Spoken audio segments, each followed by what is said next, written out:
So, meron tayong EcoSport. Ilan na ba to? 8 months na yata ito eh. Tama ba? 8 months? 8 months na yata ito. So, PMS tayo kaso sobrang init, tumatalon yung spark plug niya. Eh, natin na yung spark plug. Pak, pak, pak, pak, pak, pak, gumaganin.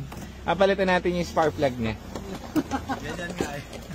Mga ganun, plok, plok, plok, plok, plok. Buti na lang nadala nila rito. Very good. Grabe naman ito. Saan ko lang digpit yan? Hindi ganyan daw digpit yan. Tigas. Ayos, hindi na putol. Umabot pa. Sir! Ano sir? Upo muna kayo sir! Tambay muna kayo dun. Eto kay sir oh. Ano? Eto kay sir, 1 year, ano na to eh no? Eto kay sir, tingnan nyo, client namin. Papapalit ng ano, bombilya. Eto yung piyesta niya. 1.5 year na yata sa kanya to. Pinambabiyahe ito, Baguio, balikan, pabalik dito ng Manila. Papabiyahe siya bukas, papapalitan yata yung bulb niya. Bulb ba saan sa sir? Likod? Likod. Yun lang sir, wala na? Babiyahe kayo? Babiyahe kayo? Saan nakatambay sa Mandaluyong pa rin? Saan na kayo lumipat? Tiga doon na. Malapit lang. Okay. May parking na kasi ako din. Tumanda wala. Hindi nyo nababiyahe yung Ipugaw. Hindi na. Bakit? Hindi ko pa na PMS eh. Wala pa akong budget. Pinagbas ko na lang. Kayo na lang mag-PMS noon. Bili ka na lang ng langis. Kayang-kaya niya naman yun. Dali-dali lang. Kasama lang sa PMS na eh. Buti na lang nahabol. Hindi ba sa'yo? Hindi. Ayun, nanginginig. Tignan mo. Papunta na doon. Sobrang init kasi ngayon. Natutunaw yung ano eh. Ayan o. Plok, plok, plok, plok, plok, plok. Ganun. Yun yung naririnig niyo. Tuk-tuk-tuk. Ang lakas sa video eh. Check natin yung EcoSports. So, ay, malis na yung ano. May dumating kanina. Isang taon na nakabili ng Fiesta. Ang pinapagawa sa amin ngayon is bulb. Papapalit siya ng bulb kasi pundido. O ayan ang mga mabibili mo pare. Gawin nila kami option. Mag-iisang taon na to sa kanila. Ang pinalitan pa lang natin ngayon is spark plug. After a year, nababad sa init eh. So, ngayon, PMS sila. Pangatlong PMS na yata nila to ngayon. Alagaan lang ang kotse katulad nun. Nakitaan natin yung spark plug faulty na kaya may umaalog-alog. So, mabuti na solusyonan. Kaya kailangan, importante ang PMS. Tama ko, Edwin? Oh, kita mo?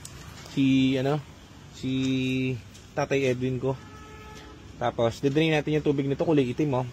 Nahalo kasi yung yung kulay ng nito, coolant. So, ganoon pa rin siya. SOP natin, guys. Kaya siya 1 taon. Bago trani, pare. Refresh engine, bago battery, bago radiator, pare, nung nirelease. Bagong belt, bagong timing belt, bagong drive belt, bagong spark plug, bagong lahat yan. Alam niyo na, ABS bago. Walang code kahit ano. So, papalit na tayong tubig. Okay. So, ito patapos na to. Alis na sila. Nabiyahin na to kung saan. Masaya-masaya. Very good. O, gawin mo may option pare ha. Evening guys. So, ayun. Sunday, late night. Meron tayong client dito. Sila ma'am tsaka si sir. Tawag dito. Parang 8 months ago ata sila nakabili.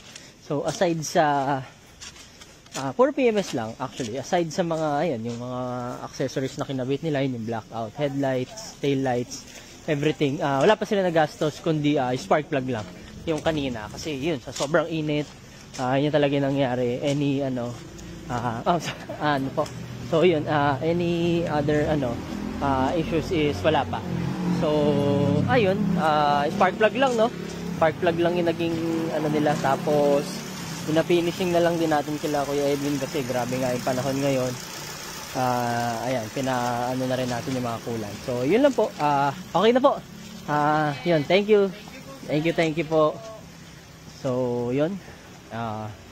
Ford EcoSport na titanium spark plug pa lang yung ginastos nila. So, ayun, after 8 months.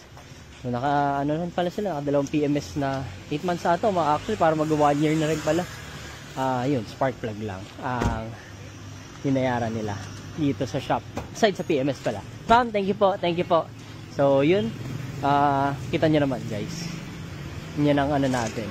Ito ay workhorse nila, daily driven. Service nila to papasok ng ospital, pauwi. Araw-araw nila gamit. And then, yun, spark plug lang. spark plug lang ang binayaran nila dito sa shop. So again, GTA cars, yan ang gawan GTA. Ford EcoSport Titanium 2016 ata to kung di ako nagkakamali. So ayan sila, ma'am. So yun lang po, thank you po, ma'am.